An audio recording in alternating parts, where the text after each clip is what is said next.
I took a drive late one night. What happened will haunt me for the rest of my life. Oh, before I forget, man, I was wondering if you could help me with something. The cashier, an acne-riddled kid who looked to be in his late teens or early 20s, looked up from shoving the bag of potato chips, 2 sodas, and a pack of Lucky Strikes into a plastic bag. For a moment, he just stood there, seemingly frozen in mid-action. Then he finally answered, "Yeah, what's up, man?" I let out a barely perceptive sigh. I'd been half afraid that I would be told to take a long walk off a short pier, to put it politely. Feeling relieved, I reached into my back pocket for what was there. You see, I seem to have, sort of gotten lost out here. I decided to take a late-night drive and ended up getting turned around on all of these 2-lane back roads. I unfolded the map and set it out on the counter so he and I could both see it before continuing. So I was hoping you could point out on here roughly where we are, and more importantly, the way to get back to the main road. There was another long stretch of silence, and then the kid began to laugh. Softly at first, and then louder. "Dude, a paper map?" he managed out between wheezes. "Are you for real? What year do you think this is? 1993? For my part, I simply let out a resigned sigh. I'd had a bad feeling I would be getting this sort of reaction from someone his age, and it looked like I'd been proven correct. Can't say I didn't see it coming. He wiped tears from the corners of his eyes and looked at me. "Seriously, bro, don't you have a GPS in your car or something?" he asked. Immediately, I hooked a thumb over my shoulder, pointing out the glass entry door at the beige sedan sitting at the gas pumps. "Not in a Honda Accord from 1979, I simply replied. As he looked behind me out the door, I could see he wanted to make another quip, probably something about how I should buy a new car or something. Thankfully, though, he kept it to himself. Instead, he leaned over the map and, still chuckling softly to himself, began looking at it. A few moments later, he snapped his fingers.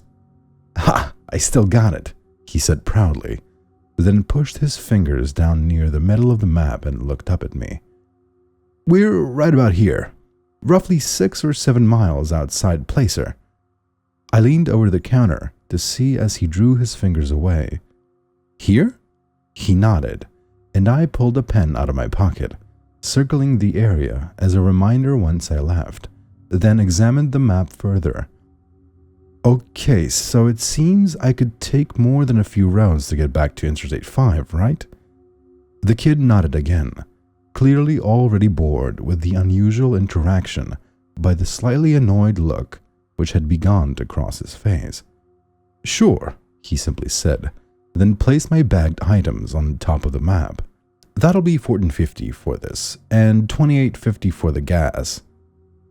I reached into my pocket and pulled my wallet out, withdrawing 320s and handing them to him. The register let out its trademark ding as it shot open, and he placed the bills in it before pulling out and handing me my change. Placing it and my wallet back into my pocket, I picked up the bag and folded the map back up. "Thanks for the help," I said as I turned to head out the door. "Yeah, no problem," I heard him mutter at me as I crossed to the front door and pushed it open. A small bell that hung from the inside jingled as I stepped outside and let the door swing shut behind me. The sounds of the refrigerators humming and the fluorescent lights softly buzzing was replaced by those of a summertime forest at night. Crickets and cicadas buzzed loudly in the grass around the store, almost overwhelming the buzzing sound of the lights over the pumps. The sound of an owl hooting loudly echoed around the trees, followed by the loud call of what had to be an elk. I inhaled the clean air before heading down the steps for my car. Pulling open the driver's door, I took one last look around before dropping into the driver's seat. "So, did you find out where we were?" asked the voice from the passenger seat. For a split second, a wave of confusion and panic swept over me, and I spun in my seat. I was immediately replaced by the wave of embarrassment, amplified as my friend began to let out a deep laugh. "Dude, were you in there for that long that you forgot I was out here waiting for you?" Not wanting to admit I had done just that, I shook my head. "Nah, bro, not that. Just dealing with the kid in there was a major headache." He nodded sympathetically. Craig was one of my close friends. Ever since we'd met, we'd immediately clicked, and had stuck with each other from that point on. And one thing we both loved to do was take late-night drives to nowhere, simply driving around with no destination in mind, listening to the radio, and occasionally sharing a joint one of us would buy. This is the first time we've ever gotten lost, though. I reached into the bag, pulling out the bottle of Mr. Pibb and handing it to him. "Here," I said simply, before pulling the Lucky Strikes out and chucking the rest into the back seat. Pulling the key from my pocket, I slid it into the ignition and turned it.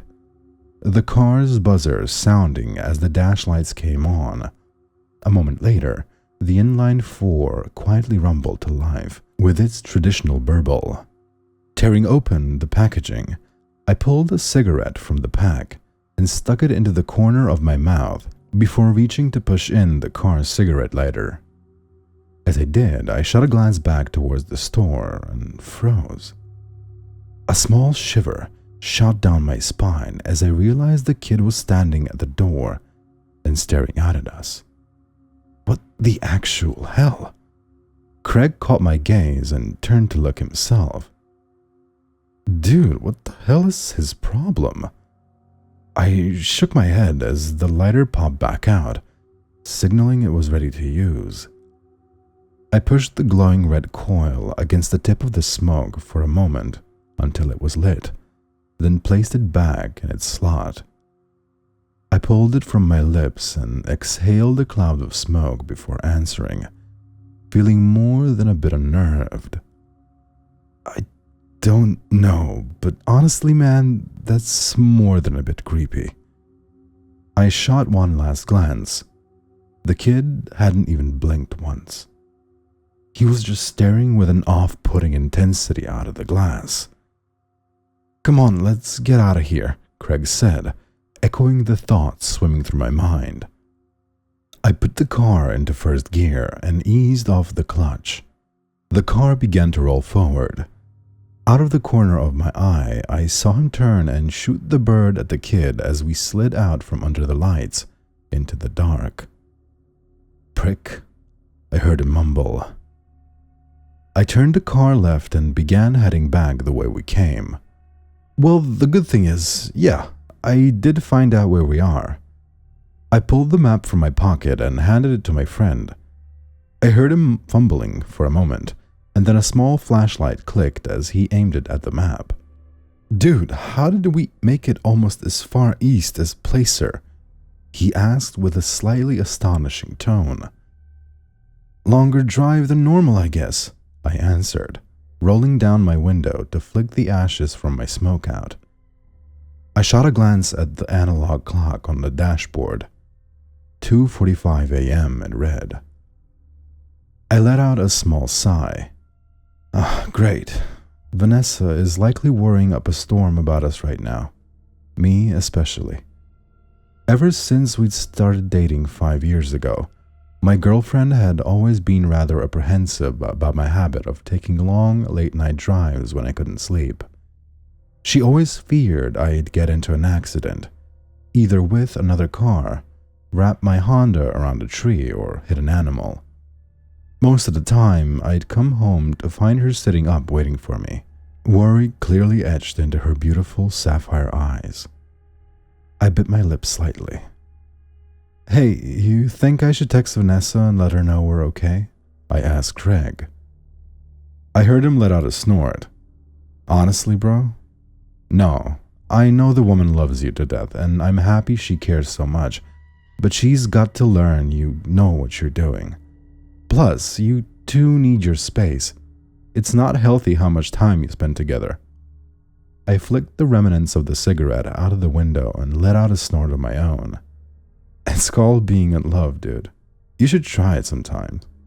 I joked, causing him to let out a laugh. Nah, thanks.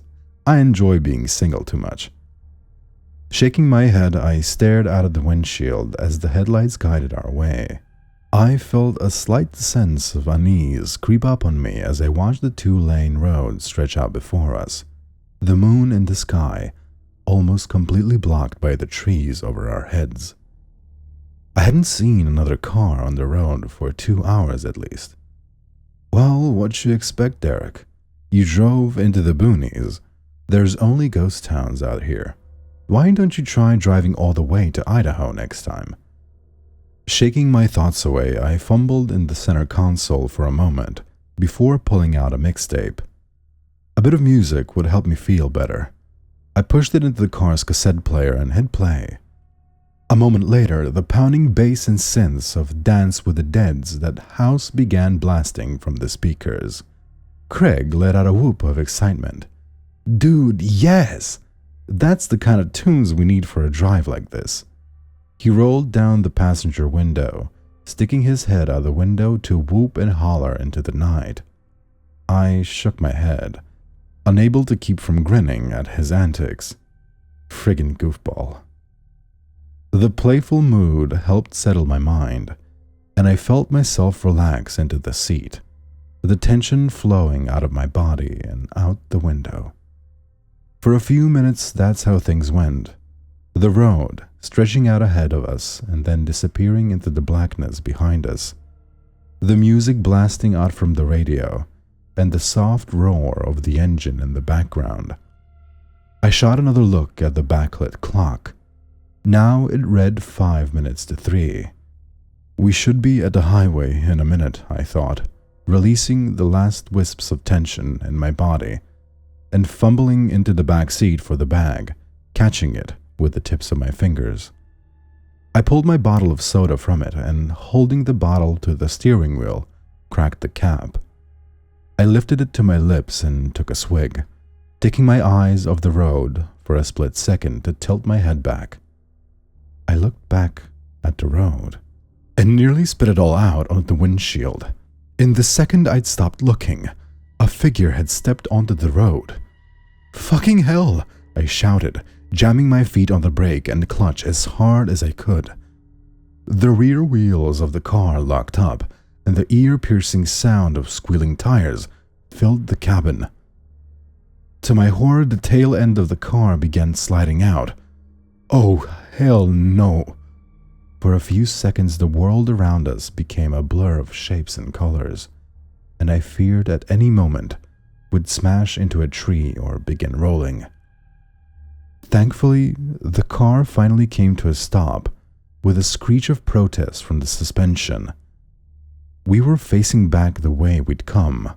I could tell from the black lines on the road which had once been the rubber of my tires.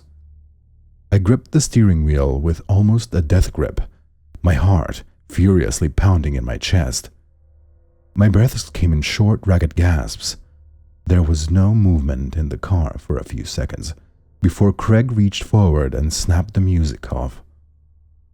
"Dude, what the fuck?" he shouted at me, his face looking as pale as mine must be. I didn't say a word to him. Instead, I pulled up on the handbrake, ripped off my seatbelt and practically kicked the door open. Stepping out onto the pavement, I stepped to the front of the car on uneasy legs until I was squarely in between the headlight beams. I looked around, first at the road ahead, then at the forest on either side. There was nothing there. What the? I turned and looked behind me, over the roof of the car.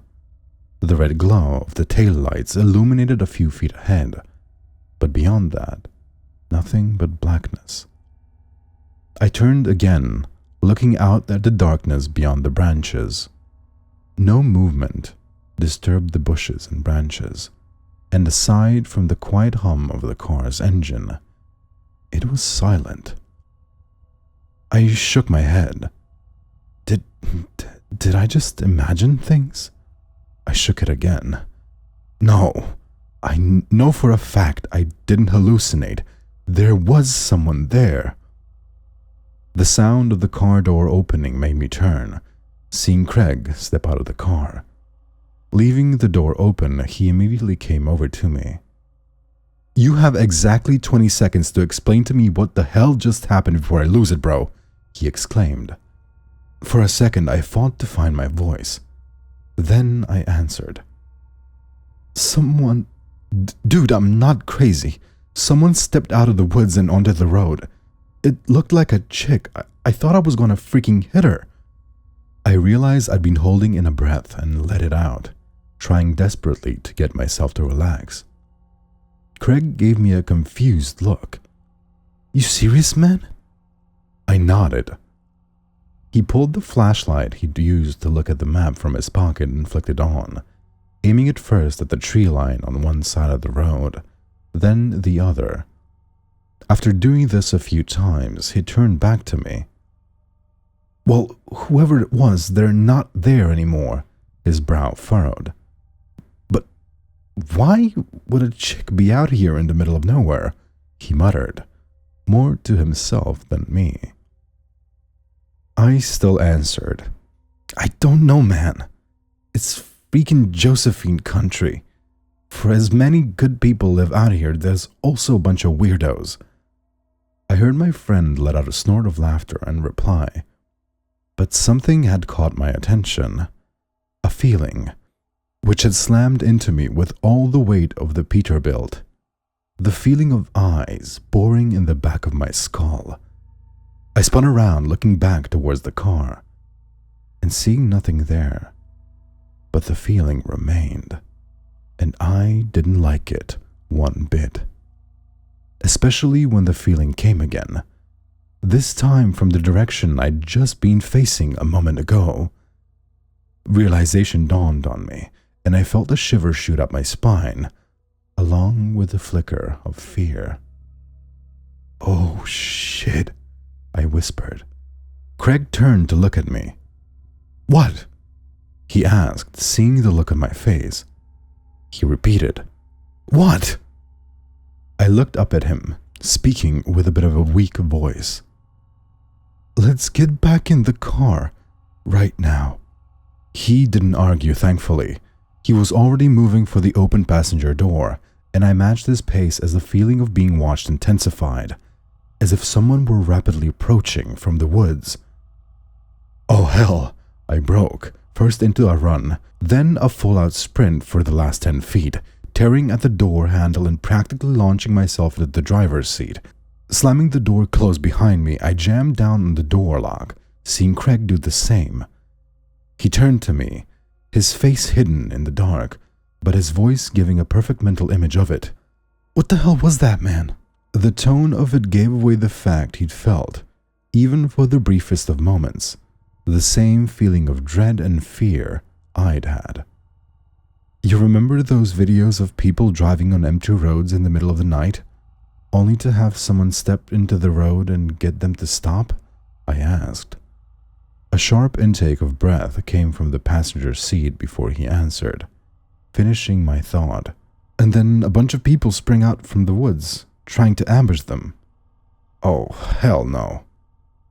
My thoughts exactly. Time to friggin' leave. I released the parking brake, pulling on my seatbelt and jamming the car into first gear. The tires chirped as I hit the gas, and a moment later, we were accelerating away. As we did, the feeling of being watched rapidly fell away to nothing, and I allowed myself to let out a relieved sigh. We drove in silence for another few minutes before I finally spoke again. I think we're in the clear, man. Craig let out a soft laugh. Thank fuck for that. I nodded, then reached for the soda which had fallen, wedging itself by the parking brake. Snatching it up, I uncapped it and took another swig, the still cool liquid feeling amazing going down my throat. Recapping and dropping it behind me into the back seat, I let a laugh of my own. I don't mean to be Debbie Downer, Craig, but I think after this, I may take a bit of a break from the late night drives. This just got under my skin a bit too much. For a few moments, longer than I thought, there was nothing. And then he answered. As much as that sucks, bro, I can understand. No problem at all. I thought I could detect the small tone of sadness in his voice, along with something else I couldn't place. But then I heard him sit up straight. Hey, Jake, he asked, a bit of a concerned tone now etched into it. Yeah? I heard him draw another breath. Shouldn't we be on the highway by now? Or at least see the lights of passing cars? I hadn't been fully concentrating on anything except the next stretch of road and my headlights, but at his words, I jerked my head to look beyond them. What the actual hell? He was right. The lights of cars and trucks flashing by on the freeway should be visible through the dark. I clearly remembered looking in my side view mirror as we turned onto the road from the highway, seeing the ever-present white and red glows zipping by both ways at close to the same distance we were now. That wasn't the case anymore. All I could see in front of us was darkness. Darkness, and the woods on either side of the road. For a moment I lifted my foot off the accelerator, letting the car slow down a little as my brain whirred. He's gotta be mistaken. Hell, I've gotta be mistaken. We just haven't gotten close enough to the highway yet. You know these old roads, Derek. They often end up longer than they first look. Feeling somewhat relieved by the thought, I said out loud to Craig. He nodded, but I could tell he wasn't completely convinced. And for that matter, as much as I repeated it mentally to myself, I couldn't completely convince myself either. It was as if seeing the woman step into the road had shaken me more than I'd first thought. Pushing back down the gas, I shifted into fourth gear and watched the speedometer flirt with 55 miles an hour. For a few minutes more, neither one of us saw anything as we drove in silence. And then Craig let out a cry. There! A light! For a moment, a surge of hope welled up inside of me, and I craned over the steering wheel, looking to see the highway. It was dashed as I saw it was only a street light, standing solitary guard on the side of the road like a sentry. Beneath it stood an old, worn sign, which seemed to have been shot as many times with both BB pellets and actual bullets. I slowed the car some as it came towards us so I could read it, and felt a wave of confusion fall over me. Golden? 2 miles? The fuck? Craig breathed out as he read the sign. It passed by us, the streetlight momentarily bathing the interior of the car in light, and showing the confused, worried look on his face. How the hell did we end up by Golden? Golden is a ghost town, one which attracts visitors every year to check out the standing buildings. It was a mining town, which had a population of a few hundred people. But once the prospects dried up in the early to mid-20th century, it became the ghost town it is today. Its biggest claim to fame nowadays was being featured on Ghost Adventures a few years back. Craig repeated his question, but I wasn't able to answer him. My thoughts were racing inside my head. There's no freaking way. Golden is miles to the north of Placer. There are no roads connecting the two areas from what I saw on the map. Not to mention, we've been driving in a straight line since leaving the gas station. I honestly don't know, man, I finally answered, my voice conveying how rattled I truly was. In the car's dark interior, I saw him put his head in his hands. I fumbled for my pack of cigarettes, pulling another one out with slightly unsteady fingers and pushing in the cigarette lighter. A moment later, the turn-off for the ghost town flashed by the right. I saw the dark, hulking shape of the church spire rising out of the dark for a moment. Then it was behind us. The lighter popped out and I pressed it to the smoke, lighting it and putting it back. I decided I needed to try and calm the rising tension that was filling the car's interior. Look, however we ended up here, man, the fact is, we can't be far now from the highway. So let's just keep our wits about us. Keep calm, and when we get back to my place, you, me, and Vanessa can have a good laugh over this. Sound good? I heard my friend take a deep breath, then let it out in a whoosh. Okay, yeah, that sounds like a plan. He let out a soft laugh, and I felt him pat my shoulder. Thanks, Derek. You are seriously a good friend. Glad I've got you. I nodded, then realized he may not be able to see it in the dark. No problem, man, I said. I looked at the clock. 3 a.m. Only 5 minutes had passed since I'd last looked at it, and yet it felt more like it'd been 30. Time seems different when you're stressed. For a few minutes there was only darkness, and then a light appeared in the distance. Ha! There we go, I exclaimed. I waited to see the sign for the rampon appear, and felt a shiver shoot up my spine as the sign for Golden flew by again. That's... what? Craig didn't say anything, but I felt him stiffen in the passenger seat, showing he'd seen it as well. As the streetlight and sign disappeared behind us, a feeling began to creep up on me. Another shiver shot up my spine as I realized that it was the same feeling I'd had when we'd gotten out of the car. The feeling of eyes on me. My eyes shifted to the blur of the trees on either side of the car, but I saw no one out there. The turnoff for the ghost town approached again. I heard Craig let out another deep breath. Derek, pull over, please, he said simply. His voice was shaking, and as much as I didn't want to stop, I did as he asked, pulling over just before the turnoff. He ripped his seatbelt off, shoving the door open and stepping out. I watched him stride to the front of the car and stand there for a minute. He seemed to start shaking a bit, and I realized just how much this was getting to him. I unbuckled my seatbelt and reached for the door handle when I glanced at the clock and froze. The clock was still showing 3 a.m. The hands hadn't moved at all.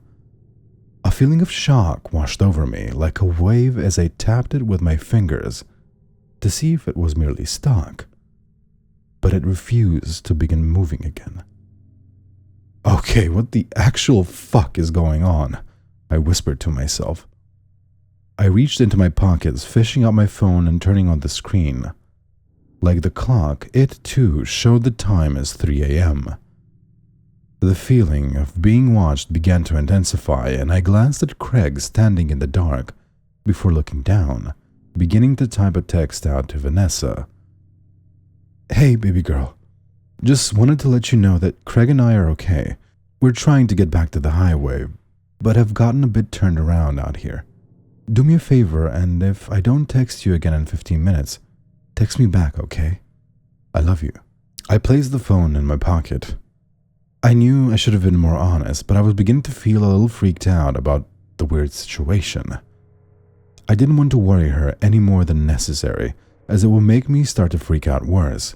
Pushing open the door, I got out and walked around, stopping near the front right headlight. Dude, you alright? I asked him after a moment. He didn't answer, but happily, he seemed to have stopped shaking. I repeated my question. When he didn't answer my second and third calls, I began to feel a new sensation creep up on me. A potent mixture of dread and fear. Craig, dude, you're creeping me the fuck out. Please say something. He finally turned to look at me, and in the semi-glow of the headlights, I saw his face had gone a bit pale. He raised a finger and pointed, saying only a single word. Look. My eyes followed where he had gestured, and I began to feel like someone had dumped a bucket of ice water over my head. The cigarette dangling from my lips fell from my mouth to the ground. Standing about 50 feet away, just inside the tree line, was a figure. It was drenched in gloom, but with a gasp, I realized it was the same woman who'd nearly caused me to wreck. Oh, fuck me sideways, man, I swallowed, finding my voice. We should get back in the car, Craig. He nodded almost immediately. I think you might be right, he answered, his voice wavering. Not taking our eyes off the figure, we slowly backed up until we reached our respective doors and climbed in. I didn't even bother pulling my seatbelt on. I just jammed the gear shifter into first and floored it. Dirt and gravel kicked out behind us, and the car shot forward onto the road. This time I didn't let up on the gas. I kept my foot hard down, the engine beginning to roar as I shifted into third and fourth. The speedometer reached 60 as I shifted into fifth gear, the feeling of being watched intensifying with each passing second. I prayed that I would see something, anything ahead of us, an intersection, a house, a freaking out-of-use payphone for fuck's sake. And then my blood turned to ice as a light appeared ahead of us. The exact same one as before, with a sign underneath. My eyes flickered to the clock, and terror shot through me as I saw it was still frozen at the same time. This isn't good, bro, Craig said from the passenger seat. I agreed with him, but didn't say it out loud. I kept my foot to the floor. The speedometer now hitting 80. The turnoff appeared again, and what I saw made me want to scream. The woman had gotten closer to the road, and she wasn't alone anymore. Behind her, I saw others, the outlines of other people, dozens, possibly more. They all stood facing the road, watching us fly by, and then they disappeared into the rearview mirror. Fuck! I breathed out as the light and sign flashed by yet again. This time, the mass of people have gotten even closer to the road. The woman stood in front of them all, and for a split second the headlights illuminated her. Another flash of ice shot through my veins as I saw the river of blood pouring down the front of her nightgown, one that looked to be decades old. What the hell do we do? Craig asked me, his voice steady yet filled with fear, the same I felt. I just shook my head. I don't know, man, was all I could say. The streetlight began to appear again when I felt my phone vibrate in my pocket, causing me to nearly slam on the brakes in surprise. I fumbled in my pocket for it, seeing Craig look over at me. I texted Vanessa when we stopped, told her to reply back in a few minutes. Now I think I'm gonna tell her to call the cops or something. He didn't reply, instead turning to look out the windshield at the approaching lights.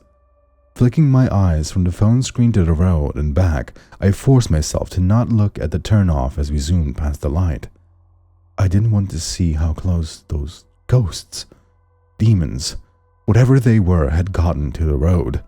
I flipped my finger, pushing away the lock screen and tapping on the messenger icon as the light began to appear once more.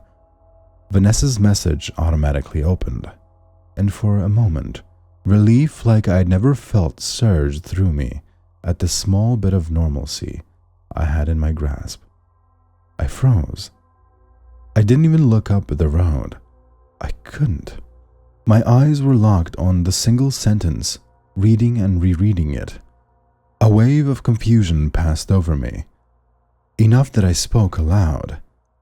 The fuck? Craig spoke up. What? What did she say? I didn't answer him. My mind was racing at 1,000,000 miles an hour, trying to understand, but it was like I was hitting a mental wall. I tried to think of something else as the thought came over me, but again the same block was coming to me. As it did, a new wave of fear began to rise up in me. One for an entirely new reason, that the terrifying loop flying by outside. The speedometer now showed we were doing 90. And then Craig spoke up. "Can I ask you a question, man?" Ice filled every vein in my body, not at his question, but at his voice. It was different. Gone was the fear and tension he'd had not even a minute ago. Now he just sounded flat. No, not flat. I couldn't tell why, but the way his tone was, it almost made me feel like he was smiling. Another shiver cascaded up my spine as I finally forced myself to answer, my mouth dry as cotton. "What?" he answered as we began to fly under the streetlight.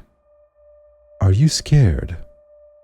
For whatever reason, the question made me turn to look at him, just as the light whizzed over us. For a split second, the car's interior became illuminated again. My eyes locked with his. The light flew by. The turn-off appeared again, and for a moment, my eyes flicked up to see the woman was right next to the road, bathed completely in the headlights. I finally caught a glimpse of her face. And then I was screaming, my fingers tearing at the door handle as the car swerved to the right. I saw a tree flying towards the windshield. I didn't think.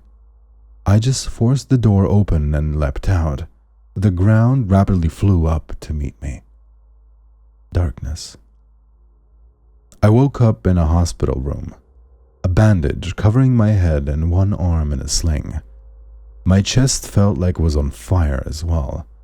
The first thing I saw was Vanessa, who, upon seeing me wake up, burst into tears and wrapped her arm around me.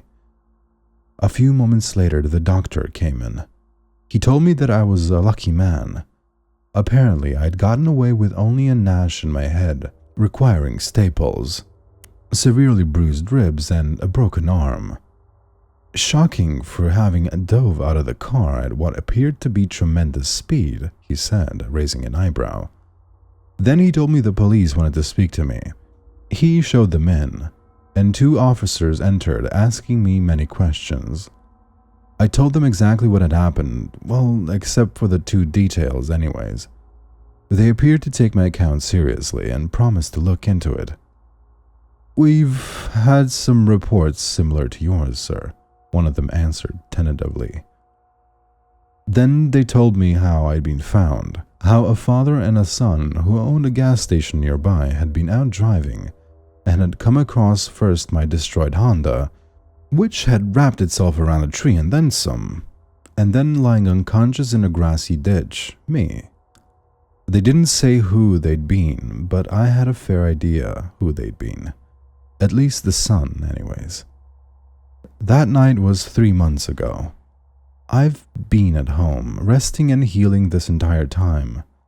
It's given me plenty of time to think, plenty of time to process everything. I try not to think about that night, about any of it. I feel like I'll go insane if I do, especially after the police told me that they found nobody else at the scene of the wreck, only the passenger door hanging open. But I've had to. After receiving an email from an unknown address, one claiming to be the son, the kid I saw in the gas station that night, he told me things. Things that his father told him he'd seen for years, that he didn't believe at all, until that night. When he looked out the door at my car, that's when he'd frantically called his father. As I type this out, I feel myself beginning to violently shake, remembering the woman's face. Indeed a ghost, as it flashed in the headlights. The look of horror plastered there as she frantically waved at me to get my attention. The same look that others must have had. Remembering turning to look at Craig as the lights flickered over, and seeing the smile on his face. A smile wider than any human being's could be. filled with shark-like teeth. His black eyes stared hungrily at me. The same shark-like smile the kid told me he'd been flashed as I'd pulled away. But mostly, I remember the single line of text Vanessa sent me, what caused me to rack my brain, trying frantically to recall my friendship with the figure sitting opposite me, and horror filling me as I realized I couldn't think of one single memory. What will keep me from ever taking late-night drives again? The 3 words that will remain burned into my memory forever. Darling, who's Craig?